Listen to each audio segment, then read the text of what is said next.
नमस्कार दोस्तों, चलिए जानते हैं राजस्थान की फटाफट 25 बड़ी खबरों को सिर्फ 10 मिनट में। लेकिन उससे पहले आप यह वीडियो किस जगह से देख रहे हैं हमें कमेंट में जरूर बताएं।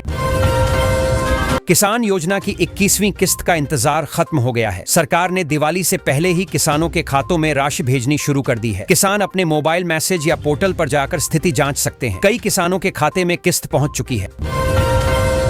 राज्य सरकार ने एक और राहत दी है। अब किसी एक्सीडेंट में घायल या मृत व्यक्ति के परिवार को सरकारी योजना के तहत आर्थिक सहायता मिलेगी। योजना का उद्देश्य हादसे के बाद पीड़ित परिवारों को तुरंत मदद पहुंचाना है, जिससे उन्हें शुरुआती आर्थिक सहारा मिल सके।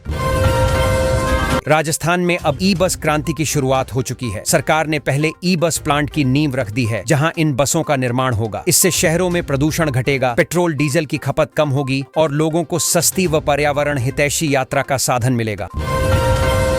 मुख्यमंत्री भजन लाल शर्मा ने ऐलान किया है कि भीलवाड़ा जिले के धुआला गांव में एक नया औद्योगिक क्षेत्र बनाया जाएगा। इससे स्थानीय युवाओं को रोजगार मिलेगा और आसपास के क्षेत्रों में उद्योगों की स्थापना को बढ़ावा मिलेगा। सरकार ने जमीन आवंटन की प्रक्रिया शुरू कर दी है।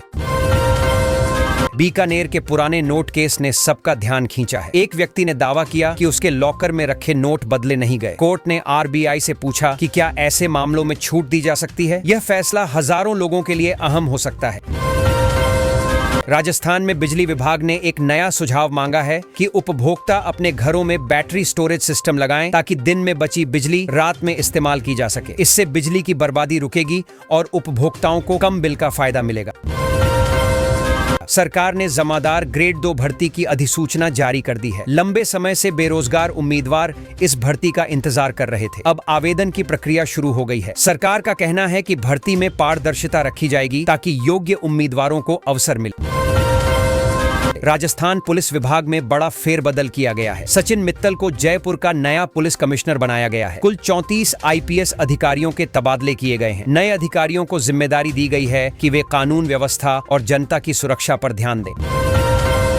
राजस्थान के एक अस्पताल में 2 नवजात बच्चों की अदला बदली से हंगामा मच गया। परिजनों में विवाद बढ़ा तो पुलिस बुलानी पड़ी। दोनों परिवार अब डीएनए जांच की मांग कर रहे हैं। अस्पताल प्रशासन ने जांच शुरू कर दी है, ताकि सच्चाई सामने आ सके। राजस्थान में मौसम का मिजाज बदल रहा है। कई जिलों में हल्की बारिश और बादल छाए रहे। सर्द हवाएं कमजोर हुई हैं, लेकिन दिन का तापमान सामान्य बना हुआ है। मौसम विभाग का कहना है कि अगले सप्ताह हल्की ठंड की शुरुआत हो सकती है। भीलवाड़ा में एसडीएम और पेट्रोल पंप कर्मचारी के बीच झगड़ा हो गया। दोनों ने आपस में बहस के दौरान एक दूसरे को थप्पड़ मार दिया। पूरी घटना सीसीटीवी में कैद हो गई, जो अब सोशल मीडिया पर वायरल है। प्रशासन ने जांच के आदेश दे दिए हैं। जयपुर में एक हिट एंड रन का मामला चर्चा में है। तेज रफ्तार कार ने टक्कर मारी, जिससे एयरबैग खुल गए। पुलिस जांच में पता चला कि ड्राइवर एक पूर्व मंत्री का नाबालिग बेटा था। घटना के बाद आरोपी फरार हो गया, लेकिन पुलिस ने उसकी तलाश शुरू कर दी है। कृषक विशेषज्ञों ने सरसों की फसल के लिए किसानों को नई तकनीकें अपनाने की सलाह दी है। ड्रिप और स्प्रिंकलर सिंचाई विधि से पानी की बचत के साथ उत्पादन में वृद्धि हो सकती है। विशेषज्ञों का मानना है कि इस बार ठंड सही रही तो सरसों की पैदावार रिकॉर्ड स्तर तक जा सकती है। झालावाड़ में नशे में धुत एक कार चालक ने सड़क पर कहर बरपा दिया। उसने कई लोगों को टक्कर मार दी, जिसमें एक व्यक्ति की मौत हो गई और 2 घायल हुए। स्थानीय लोगों ने आरोपी को पकड़ा और पुलिस के हवाले कर दिया। अब केस दर्ज कर जांच जारी है। श्रीगंगानगर में हल्की बारिश के साथ बादल छाए रहे। मौसम में ठंडक आई है और सुबह के वक्त हल्का कोहरा दिखने लगा है। मौसम विभाग के मुताबिक अगले कुछ दिनों तक हल्की सर्द हवाएं चलेंगी। किसानों ने इसे फसल के लिए अच्छा मौसम बताया है। भीलवाड़ा का मामला सोशल मीडिया पर खूब चर्चा में है, जहां एसडीएम और कर्मचारी में झगड़े की वीडियो वायरल हुई। दोनों के बीच विवाद ईंधन के भुगतान को लेकर हुआ था। अब प्रशासनिक स्तर पर इस घटना की जांच के लिए टीम बनाई गई है। पंजाबी सिंगर तेजी कहलों पर गैंगवार के दौरान गोली चलाई गई। बताया जा रहा है कि उन पर पहले से धमकियां मिल रही थीं। घटना के बाद उन्हें अस्पताल में भर्ती कराया गया है। पुलिस ने कुछ संदिग्धों को हिरासत में लिया है और पूछताछ जारी है। मार्केट में 1000 रुपए की कीमत में 24 कैरेट जैसे गोल्ड प्लेटेड बैंगल्स का ट्रेंड तेजी से बढ़ रहा है। महिलाएं इन्हें फैशन ज्वेलरी के रूप में खूब पसंद कर रही हैं। दुकानदारों का कहना है कि त्योहारी सीजन में इनकी बिक्री में कई गुना बढ़ोतरी हुई है। एक केमिकल कंपनी के शेयर ने पिछले 6 महीनों में 400% रिटर्न दिया है। अब कंपनी ने 2500 करोड़ का रेवेन्यू टारगेट रखा है। निवेशक इस शेयर को लेकर काफी उत्साहित हैं। मार्केट एक्सपर्ट्स ने इसे लंबी अवधि के निवेश के लिए लाभकारी बताया है। VI कंपनी ने अपने सस्ते रिचार्ज प्लान में बदलाव किया है। अब इस प्लान की वैलिडिटी थोड़ी कम कर दी गई है, लेकिन डेटा लिमिट बढ़ा दी गई है। कंपनी का दावा है कि इससे यूजर्स को ज्यादा इंटरनेट इस्तेमाल का मौका मिलेगा। ग्राहक अब नए बेनिफिट्स देख सकते हैं। दिवाली और छठ पर्व को देखते हुए राजस्थान समेत कई राज्यों में स्कूलों की छुट्टियां बढ़ा दी गई हैं। यह फैसला त्योहारों के दौरान भीड़-भाड़ और ट्रैफिक को ध्यान में रखकर लिया गया है। अब बच्चे लंबी छुट्टियों में त्योहार का पूरा आनंद उठा सकेंगे। राजस्थान के कई गांवों में अब हल्की सर्दी महसूस होने लगी है। लोग सुबह के वक्त स्वेटर और शॉल निकालने लगे हैं। शहरों में रात का तापमान थोड़ा बढ़ा हुआ है, लेकिन सुबह शाम की ठंड बढ़ रही है। मौसम विभाग ने आने वाले हफ्ते में ठंड बढ़ने की संभावना जताई है। आगरा के बटेश्वर मेले में इस बार राजस्थान के व्यापारी भी बड़ी संख्या में पहुंचे हैं। यहाँ शानदार नस्ल के घोड़े प्रदर्शित किए गए, जिनकी कीमतें लग्जरी कारों से भी ज्यादा हैं। मेले में खरीदारों की भारी भीड़ रही और व्यापारियों ने अच्छी कमाई की। राजस्थान में किसानों की समृद्धि के लिए मुख्यमंत्री भजनलाल शर्मा ने बड़ी घोषणा की है। उन्होंने कहा कि राज्य सरकार किसानों की आमदनी बढ़ाने और कृषि उत्पादन को मजबूत बनाने के लिए नई योजनाओं पर काम कर रही है। इसके तहत सिंचाई परियोजनाओं, खाद्य प्रसंस्करण इकाइयों और कृषि विपणन को बढ़ावा दिया जाएगा। किसानों के हित में बजट में विशेष प्रावधान भी किए जाएंगे।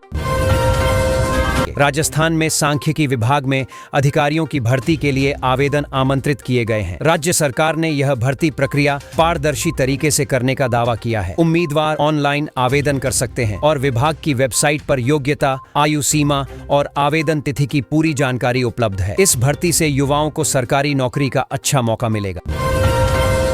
राजस्थान में जमादार ग्रेड 2 भर्ती के लिए आवेदन प्रक्रिया शुरू हो चुकी है। राज्य के बेरोजगार युवाओं के लिए यह एक सुनहरा अवसर है। आवेदन प्रक्रिया ऑनलाइन होगी और उम्मीदवारों को दस्तावेज सत्यापन के लिए आवश्यक प्रमाण पत्र तैयार रखने की सलाह दी गई है। सरकार का कहना है कि चयन प्रक्रिया पूरी तरह मेरिट आधारित होगी।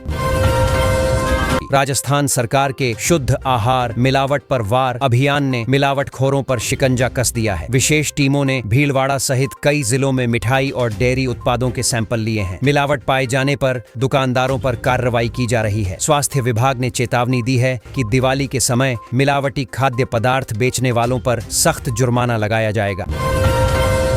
जयपुर मेट्रो फेज 2 को केंद्र सरकार की मंजूरी मिल गई है। इस परियोजना से शहर में 42.8 किलोमीटर का नया कॉरिडोर तैयार किया जाएगा। इससे लोगों की आवाजाही और ट्रैफिक व्यवस्था में बड़ा सुधार होगा। परियोजना से हजारों लोगों को रोजगार भी मिलेगा। जयपुर के विकास के लिए यह मेट्रो प्रोजेक्ट एक महत्वपूर्ण कदम माना जा रहा है।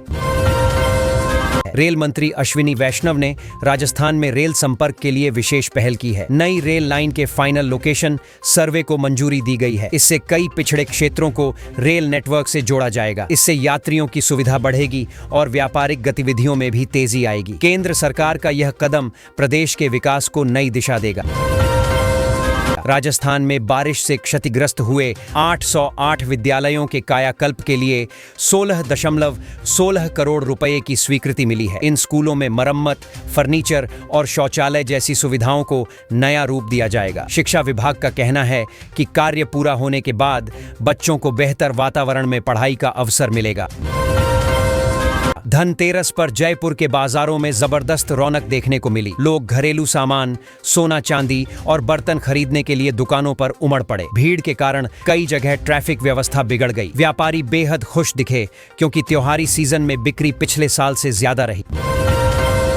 जयपुर के बाजारों में धनतेरस के दिन ग्राहकों की भारी भीड़ रही। लोग सुबह से ही खरीदारी में जुट गए। इलेक्ट्रॉनिक, आभूषण और गृह सज्जा की दुकानों पर लंबी कतारें लगीं। व्यापारी संगठनों ने बताया कि इस बार बिक्री में लगभग 25% तक की बढ़ोतरी हुई है। त्योहारी सीजन में जयपुर की सड़कों पर दूसरे दिन भी ट्रैफिक रेंगता रहा। मुख्य बाजारों में वाहनों की लंबी लाइनें लगीं, जिससे लोगों को परेशानी हुई। पुलिस ने अतिरिक्त जवान तैनात किए, लेकिन भीड़ इतनी ज्यादा थी कि नियंत्रण मुश्किल हो गया। प्रशासन ने लोगों से सार्वजनिक परिवहन का उपयोग करने की अपील की है। राजस्थान में अब मॉडिफाइड बसों पर रोक लगा दी गई है। जैसलमेर बस हादसे के बाद राज्य सरकार ने यह बड़ा फैसला लिया। परिवहन विभाग ने सभी जिलों में विशेष जांच दल गठित किए हैं। ये दल बसों की फिटनेस और सुरक्षा मानकों की जांच करेंगे। सुरक्षा नियमों का उल्लंघन करने वालों पर कार्रवाई होगी। हुई। राजस्थान के किसानों के लिए बड़ी राहत की खबर आई है। मुख्यमंत्री भजन लाल शर्मा ने एक बटन दबाकर किसानों के बैंक खातों में 718 करोड़ रुपए ट्रांसफर किए। सरकार का कहना है कि यह राशि विभिन्न कृषि योजनाओं के तहत दी गई है ताकि किसानों को दिवाली से पहले आर्थिक सहारा मिल सके। ग्रामीण इलाकों में खुशी की लहर दौड़ गई है। पुष्कर मेला आज से शुरू हो गया है और पूरा अजमेर जिला रंग बिरंगे उत्सव में डूबा है। प्रशासन ने सुरक्षा व्यवस्था चाक चौबंद रखी है ताकि देश विदेश से आए पर्यटकों को कोई परेशानी न हो। इस बार मेले में अंतर्राष्ट्रीय कलाकारों के विशेष कार्यक्रम होंगे जो स्थानीय संस्कृति और विदेशी संगीत का अनोखा संगम पेश करेंगे। पुष्कर क्षेत्र में रियल एस्टेट और टूरिज्म का दायरा लगातार बढ़ रहा है। इसी को देखते हुए एडीए ने 6 नई योजनाएं शुरू की हैं ताकि पर्यटन को और प्रोत्साहन मिले। नए होटल, बाजार और पर्यटक स्थलों को विकसित करने की दिशा में तेजी से काम चल रहा है। इससे स्थानीय लोगों को भी रोजगार के अवसर मिलेंगे। नव विधान प्रदर्शनी का जयपुर में भव्य समापन हुआ। गृह राज्य मंत्री ने कहा कि अब अपराधियों का बचना नामुमकिन होगा क्योंकि सरकार अपराध नियंत्रण के लिए नई तकनीकों पर काम कर रही है। प्रदर्शनी में राज्य के पुलिस और प्रशासनिक सुधारों को प्रदर्शित किया गया जिससे जनता में विश्वास बढ़ा है।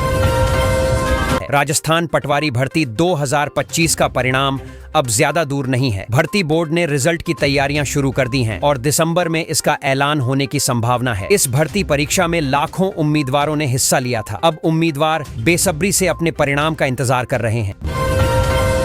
सड़कों पर जल्द ही मेड इन राजस्थान ई बसें दौड़ेंगी। राज्य सरकार ने पहला ग्रीन ऑटोमोबाइल प्लांट तैयार करने की योजना पर काम शुरू किया है। बताया जा रहा है कि यह प्लांट कई एकड़ में फैला होगा और यहां पूरी तरह पर्यावरण के अनुकूल बसें तैयार की जाएंगी। इससे स्थानीय उद्योगों को भी प्रोत्साहन मिलेगा। अंता विधानसभा सीट पर बीजेपी की मुश्किलें बढ़ गई हैं। पार्टी के वरिष्ठ नेता रामपाल मेघवाल ने बगावत कर दी है और अब निर्दलीय उम्मीदवार के रूप में चुनाव लड़ने की घोषणा कर दी है। उनके फैसले से पार्टी में हलचल मच गई है और स्थानीय कार्यकर्ताओं में नाराजगी का माहौल है। भरतपुर जिले में 2 पक्षों के बीच झगड़ा सुलझाने पहुंची पुलिस टीम पर ही हमला हो गया। ग्रामीणों ने पुलिस वाहन को नुकसान पहुंचाया और कुछ पुलिस कर्मियों को चोटें आईं। फिलहाल पुलिस ने कई लोगों को हिरासत में लिया है और मामले की जांच की जा रही है। इलाके में तनाव का माहौल है। जयपुर में दिवाली की रात कई हादसे हुए जिनमें 100 से अधिक लोग झुलस गए। पटाखों और शॉर्ट सर्किट की घटनाओं के चलते अस्पतालों में मरीजों की भीड़ लग गई। प्रशासन ने लोगों से अपील की है कि त्योहारों में सावधानी बरतें और सुरक्षा नियमों का पालन करें।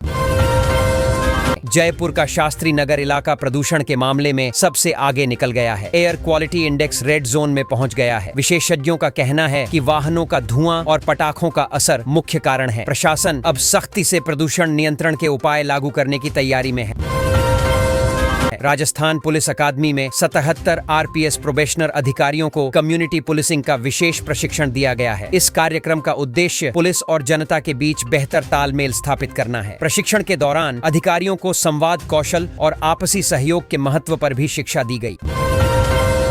जयपुर में आचार संहिता उल्लंघन के मामले में पुलिस ने एक डीजे बॉक्स जब्त किया है। बताया जा रहा है कि त्योहार के दौरान तेज आवाज में डीजे बजाया जा रहा था जो चुनाव आयोग के नियमों का उल्लंघन है। अधिकारियों ने आयोजकों को चेतावनी दी है कि दोबारा ऐसा करने पर कार्रवाई होगी।